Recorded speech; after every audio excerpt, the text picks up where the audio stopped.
आज का अपना टॉपिक है thermal expansion in solids. So solids have definite shape and size, that is the property of a solid, and solid expand on heating. Why they expand? Because interatomic distance between the atom increases with the increase in temperature. Actually, in normal conditions, all the atom vibrate about their mean position. Okay, let us consider these are two atoms and they are at a distance, so they keep vibrating. Sometime they goes away, sometime they come closer to each other. So this vibration will keep on going about their mean position. As the temperature increases, temperature means average kinetic energy of molecule. So when the temperature increases, it means average kinetic energy is increasing. Average kinetic energy is increasing. Kinetic energy is increasing means their velocity is increasing, और जब velocity increase होगी तो क्या होगा, वो ज्यादा distance तक vibrate करेंगे. और अगर इनिशियल साइज ऑब्जेक्ट का ये था तो फाइनली उसका साइज इंक्रीज होके ये हो जाएगा. तो जैसे जैसे टेम्परेचर इंक्रीज होता है वैसे वैसे किसी भी ऑब्जेक्ट का जो साइज है वो बढ़ता चला जाता है. इस प्रॉपर्टी को हम क्या कहते हैं, थर्मल एक्सपेंशन. तो थर्मल एक्सपेंशन क्या है? It is the increase in the size of an object by virtue of increase in temperature और due to increase in temperature. और इसका बेसिक रीजन क्या है? The interatomic distance increases as the temperature increases. तो ये basic reason है. Solids are isotropic. The solids which expand uniformly in all direction on heating are called isotropic solid. ये definition आप note कर लीजिए isotropic solid की. Isotropic कहीं पे भी ये वर्ड लगा हो, आइसोट्रोपिक वर्ड जहां पे भी बेटा आप लोगों को मिले, इसका मीनिंग क्या होता है? इसका मीनिंग होता है which is uniform in all direction. For example, एक लाइन हम लोग कई बार पढ़ते हैं, द स्पेस इज आइसोट्रोपिक. इसका मीनिंग क्या है? अगर आप स्पेस में खड़े होके कहीं भी चारों तरफ देखते हैं तो आपको बिल्कुल वैसा ही दिखाई देता है, एक जैसा दिखाई देता है. इसलिए जो स्पेस है वो आइसोट्रोपिक है. सिमिलरली जो सॉलिड्स हैं वो आइसोट्रोपिक हैं. क्यों आइसोट्रोपिक है? क्योंकि वो यूनिफॉर्मली एक्सपेंड करते हैं. जैसे जैसे टेम्परेचर इंक्रीज होता है सभी डायरेक्शंस में यूनिफॉर्मली एक्सपेंड करते हैं. और यूनिफॉर्मली एक्सपेंशन का मीनिंग क्या है? अगर कोई थ्री डायमेंशनल सॉलिड है तो उसकी लेंथ भी इंक्रीज होगी, उसकी हाइट भी इंक्रीज होगी, उसकी विड्थ भी इंक्रीज होगी. ये मीनिंग है आइसोट्रोपिक होने का.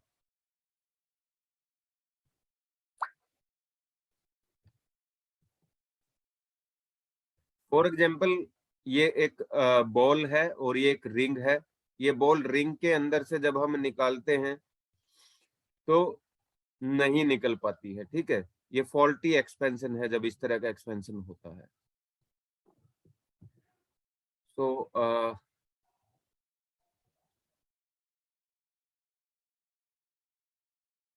thermal expansion of solid is different for isotropic and anisotropic solid. Anisotropic solid ऐसे होते हैं जो सभी डायरेक्शंस में यूनिफॉर्मली नहीं एक्सपेंड करते हैं.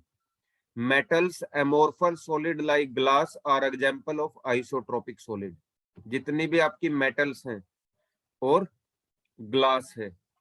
एमोर्फस सॉलिड का मतलब होता है ग्लास या इस तरह के जो मटेरियल होते हैं जिनका क्रिस्टल स्ट्रक्चर वेल डिफाइंड नहीं होता है, उनको हम एमोर्फस सॉलिड बोलते हैं. ठीक है, वो जो जितने भी हैं वो आइसोट्रोपिक होते हैं. अब एनाइसोट्रोपिक क्या है? Anisotropic solid have different thermal expansion in different direction. Anisotropic वो चीजें होती हैं जो हर डायरेक्शन से देखने पे अलग दिखाई देती है. इस तरह का इस वर्ड का आप मीनिंग समझ सकते हैं. Anisotropic which is not uniform from all directions.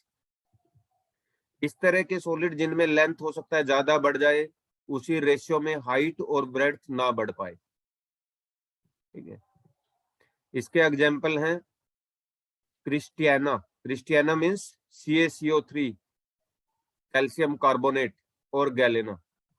These are the two examples of anisotropic solids. यानी हम यहाँ पे सॉलिड्स को दो पार्ट में डिवाइड कर सकते हैं, आइसोट्रोपिक एंड एनआइसोट्रोपिक। आइसोट्रोपिक सॉलिड्स वो सॉलिड होते हैं जो सभी डायरेक्शंस में यूनिफॉर्मली एक्सपेंड करते हैं, और एनआइसोट्रोपिक सॉलिड्स वो सॉलिड होते हैं जो सभी डायरेक्शंस में डिफरेंटली एक्सपेंड करते हैं। एग्जाम्पल्स दोनों में हमने देख लिए हैं। मेटल्स एक एग्जाम्पल है, एमोर्फस सॉलिड दूसरा एग्जाम्पल है, और यहाँ पे CaCO3 और गैलेना, इसका केमिकल फॉर्मूला भी आप देख सकते हैं। ठीक है, तो ये इसके कुछ एग्जाम्पल्स हैं। इसका So can a substance contract on heating? Who will answer this question? We are talking about thermal expansion, but क्या कोई ऑब्जेक्ट हीट करने पे कॉन्ट्रैक्ट भी कर सकती है?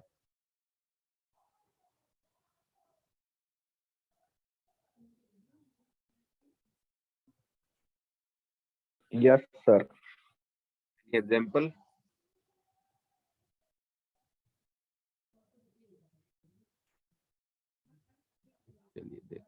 Yes, the option is obviously yes. Let us see the examples of which a substance which contract on heating. Solid substances such as cast iron, silver iodine, silica, glass, rubber, leather, ice, lead. These all contract on heating. Ice is one of the example which you can remember. You know that the density of ice is less than the density of water. So when its temperature increases, it will contract. Due to contraction, its density increases. And you all know that the density of water is highest at 4 degrees Celsius. So this is one of the example. These substances contract on heating. And this process is called thermal contraction. The process in which the size of an object decreases as the temperature increases is called thermal contraction.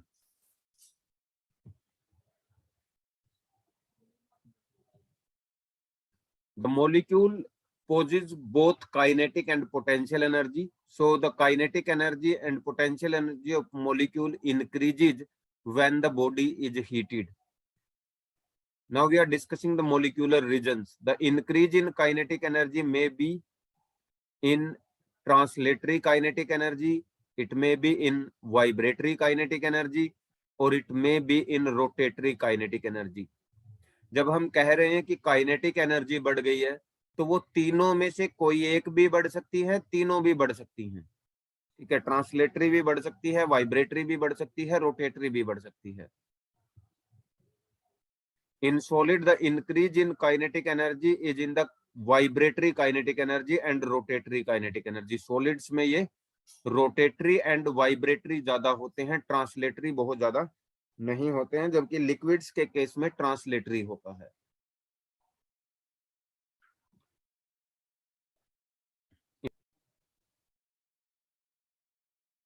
The increase of kinetic energy results in the rise in temperature. That's we already know, because temperature is what? It is the average kinetic energy.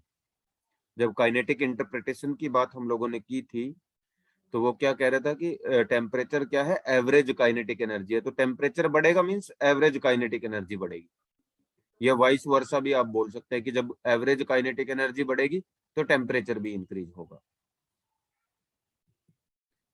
The atom in a solid are arranged in a regular order called lattice structure. उसको हम lattice भी बोलते हैं, lattice structure बोलते हैं। और lattice structure के अंदर there exists a force of attraction between the atoms depending on distance between them, और ये force इलेक्ट्रोस्टैटिक नेचर का होता है, इलेक्ट्रोस्टैटिक फोर्स होता है। तो इसकी वजह से उनके अंदर पोटेंशियल एनर्जी भी होती है, and this is due to the intermolecular attractions. अभी हमने जो फॉर एग्जांपल बात करते हैं हम NaCl की, तो वहां पे Na positive and Cl negative है, तो दोनों के बीच में एक electrostatic force of attraction act करता है। तो इस इंटरमोलिक्यूलर अट्रैक्शन की वजह से पोटेंशियल एनर्जी एग्जिस्ट करती है।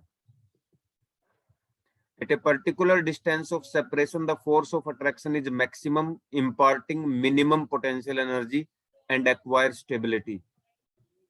At equilibrium, the atoms are in a specific state of vibration at a particular distance of separation, making a solid to have a definite shape या definite size.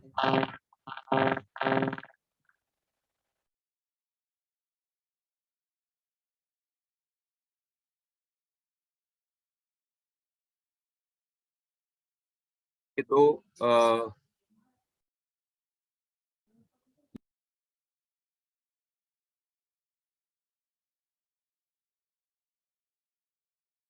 graph, you can remember this graph, but this is not necessary. Okay, this is the graph. This is for H2 molecule. At this particular location,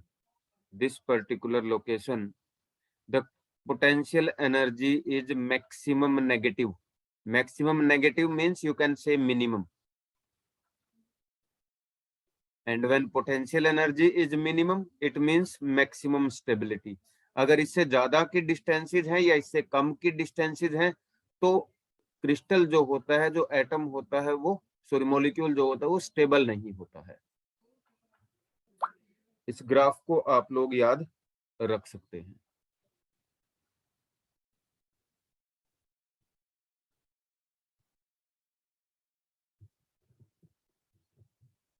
Now let's do some MCQs. Solids which expand uniformly in all direction are called?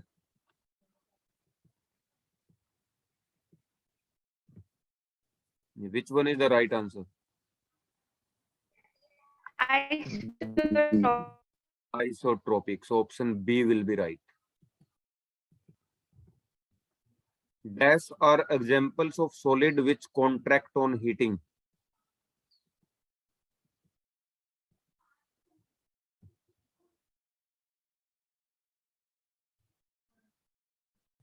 D. B and C. Yes, D and rubber and silver iodine. Dash are example of anisotropic solid.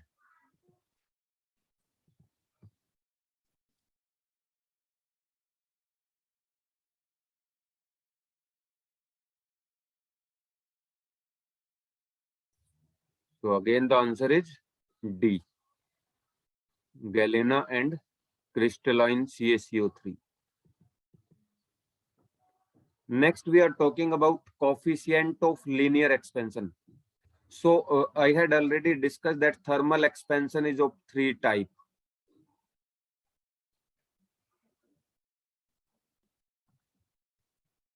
Thermal expansion is of 3 types. Number 1, linear. Number 2, superficial. And number 3, volumetric. अब क्योंकि thermal expansion 3 तरह का है, तो coefficient of thermal expansion भी 3 तरह का होगा। Coefficient of linear expansion, coefficient of superficial expansion and coefficient of volumetric expansion. इनको हम अल्फा, बीटा एंड गामा के नाम से लिखते हैं। Alpha for linear, beta for superficial, volumetric के लिए गामा होगा। अब जहां पे लेंथ ज्यादा होगी वहां लेंथ ज्यादा इंक्रीज होगी, ठीक है। जो 1 डायमेंशनल ऑब्जेक्ट्स हैं वहां पे हम लीनियर एक्सपेंशन की बात करेंगे। 2 डायमेंशनल ऑब्जेक्ट्स में हम सुपरफिशियल या एरिया एक्सपेंशन की बात करेंगे, और 3D या 3 डायमेंशनल ऑब्जेक्ट्स में हम वॉल्यूमेट्रिक एक्सपेंशन की बात करेंगे।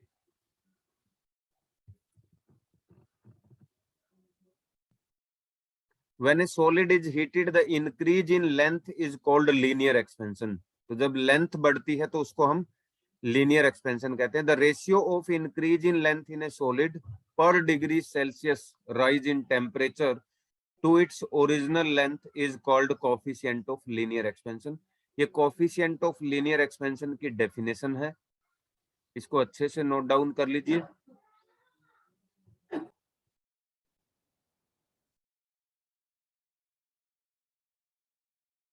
ये तब है जब 10 degree Celsius to 100 degree Celsius increase की हीट किया गया। ये तब है जब 10 डिग्री सेल्सियस से 200 डिग्री सेल्सियस हीट अप किया गया है।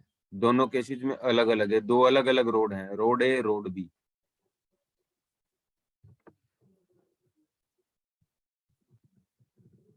If L1 and L2 are the lengths of a road at two different temperature T1 and T2 respectively, and rise in temperature of the road is T2 minus T1, then coefficient of linear expansion is given by, ये आपका linear expansion का coefficient है। इसको कैसे याद रख सकते हैं आपके, एक तो जो increase in length है यानी डेल्टा एल वो directly proportional to original length होगा। नंबर 2 जो इंक्रीज इन लेंथ है वो directly proportional to change in temperature होगा T2 माइनस T1।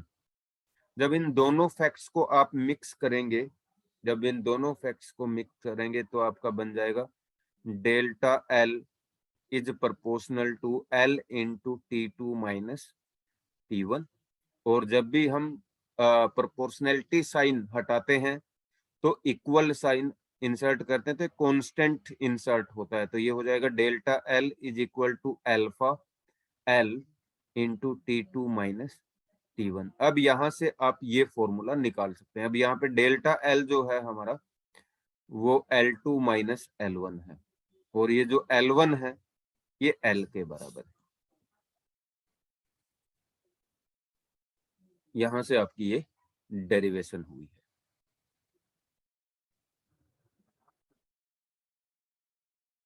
तो the SI unit of alpha is Kelvin inverse and CGS unit is degree Celsius inverse। क्योंकि यहाँ पे अगर आप देखेंगे डेल्टा एल और एल की लेंथ जो है एक दूसरे से कैंसिल हो जाएगी, ओनली आपके पास चेंज इन टेम्परेचर की यूनिट बचेगी, तो यूनिट जो होगी वो टेम्परेचर इनवर्स होगी। The dimensional formula for alpha is M inverse M0 L0 T0 K inverse. This is the dimensional formula. ये इंपॉर्टेंट इंफॉर्मेशन है, आप note down.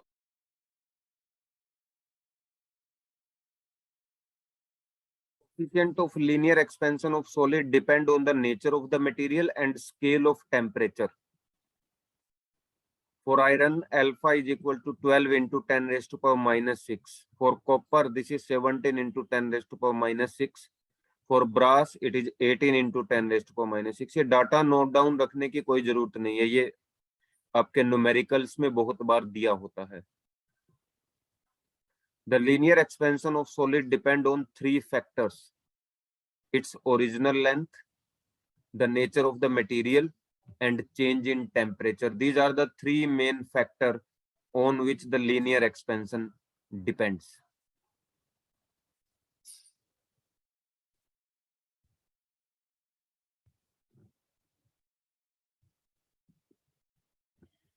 Let's move ahead.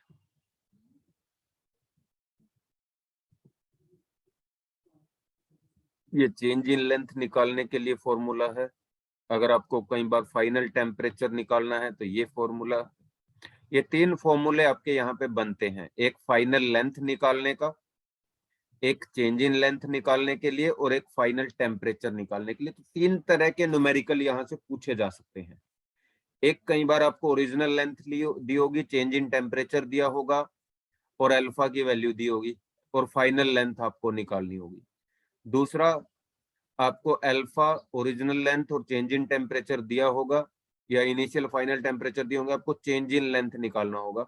और कई बार आपको इनिशियल टेम्परेचर और बाकी की क्वांटिटी दी होंगी, केवल फाइनल टेम्परेचर निकालना होगा। तो तीनों फॉर्मूले आप लोग नोट डाउन कर लीजिए।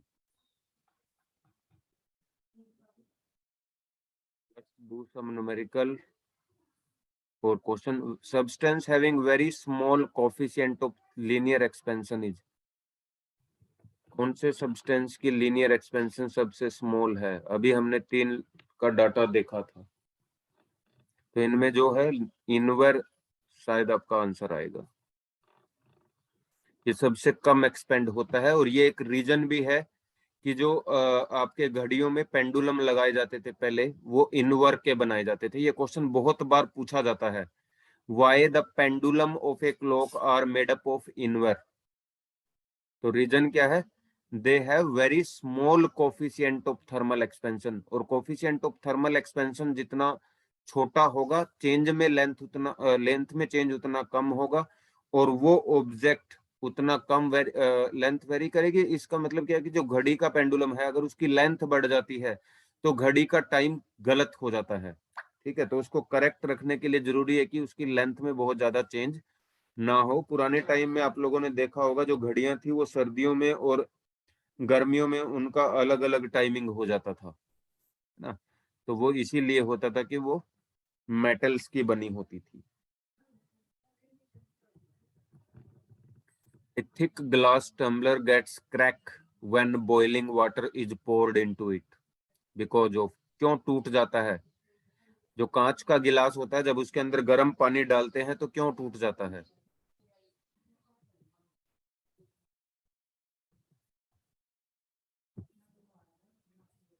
क्योंकि ग्लास का जो अल्फा है वो ज्यादा होता है, वो एकदम से एक्सपेंड करता है, और एक्सपेंशन की वजह से वो टूट जाता है। अनइक्वल एक्सपेंशन भी होता है ग्लास में, एनाइसोट्रोपिक है। इसके बाद है कोफिशिएंट ऑफ एरियल एक्सपेंशन या सुपरफिशियल एक्सपेंशन। जब 2 डायमेंशनल ऑब्जेक्ट की बात करते हैं तो एरिया चेंज होता है।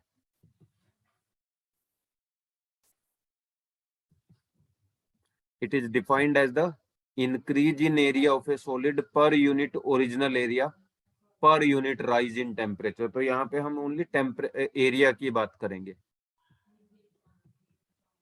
मान लीजिए ये कोई ओरिजिनल ऑब्जेक्ट था, जब इसको हीट प्रोवाइड की गई तो इसका एरिया इंक्रीज हो गया। ठीक है, तो ये जो प्रोसेस है इसको हम क्या कहते हैं? सुपरफिशियल या एरियल एक्सपेंशन कहते हैं। टेम्परेचर बढ़ने पे एरिया का इंक्रीज हो जाना।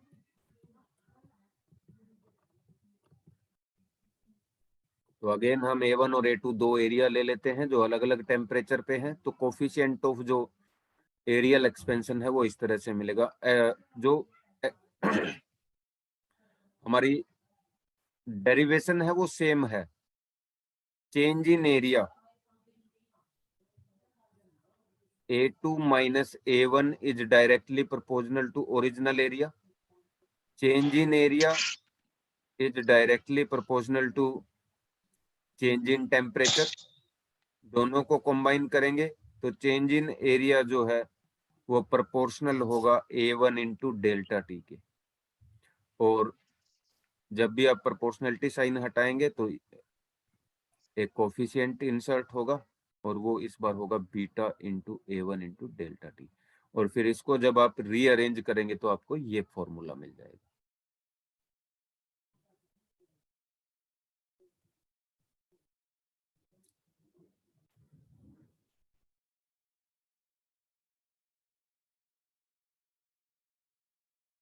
अगेन एसआई यूनिट इसकी भी केल्विन इनवर्स या डिग्री सेल्सियस इनवर्स है। डायमेंशनल फॉर्मूला भी सेम है, क्योंकि यहाँ पे एरिया से एरिया का जो डायमेंशन है वो कैंसल आउट हो जाएगा। तो ये जो डायमेंशनल फॉर्मूला और यूनिट है ये सेम रहेगा तीनों के लिए, चाहे वो एरियल एक्सपेंशन हो, वॉल्यूमेट्रिक एक्सपेंशन हो, या लीनियर एक्सपेंशन हो। अगेन हमारे पास 3 फॉर्मूले बनेंगे, 4, एक परसेंटेज चेंज के लिए बनेगा। तो ये आपके इंपॉर्टेंट फॉर्मूले हैं एरियल एक्सपेंशन के लिए।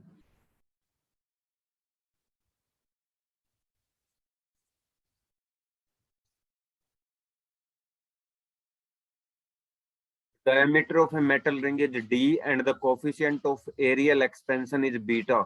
If the temperature of the ring is increased by 1 degree Celsius, then the increase in the area of the ring क्या होगा? ये फॉर्मूला नोट डाउन कर सकते हैं आप लोग। Delta A is equal to A beta into delta T. Area कितना होता है पाई आर स्क्वायर, फिर उसको डायमीटर के टर्म में करेंगे तो pi D square beta by 4 into delta T. Delta T यहाँ पे 1 डिग्री सेल्सियस पहले ही दिया हुआ है, तो आपका ये एक जर्नल फॉर्मूला बन जाएगा पर डिग्री राइज इन एरिया के लिए। अगर रेडियस दिया होता फिर ये सब करने की जरूरत नहीं थी, फिर आपका simple pi r square into beta हो जाता। The increase in area of the ring since beta is equal to, ये अभी आपके काम का नहीं है, ये बाद में हम लोग देखेंगे। ये एन आइसोट्रोपिक सॉलिड्स के लिए है, वहां पे तीनों कोफिशिएंट अलग अलग हो सकते हैं, ए एक्स ए वाई ए जेड, एक्स वाई और जेड एक्सिस के लिए है, तो वहां पे जो बीटा का फॉर्मूला है अल्फा के टर्म में वो ये होता है।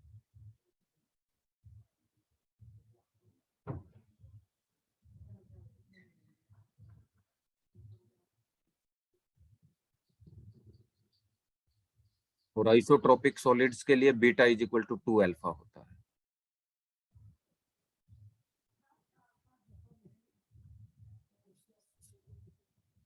जल्दी जल्दी से एक दो क्वेश्चन देख लेते हैं, लास्ट 1 मिनट है। The increase in area of a solid per unit original area per unit rise in temperature is called, कौन सा एक्सपेंशन कहेंगे? Areal expansion. The SI unit of beta कौन सी होगी बेटा एसआई यूनिट इनमें से?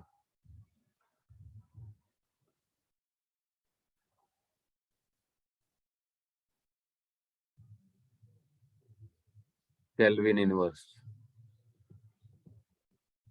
The dimensional formula of areal expansion coefficient, तो अगेन अगर आप लोगों ने फॉर्मूला देखा होगा तो वो m0 l0 t0 k inverse होता है। क्यूबिकल एक्सपेंशन नेक्स्ट लेक्चर में बात करेंगे।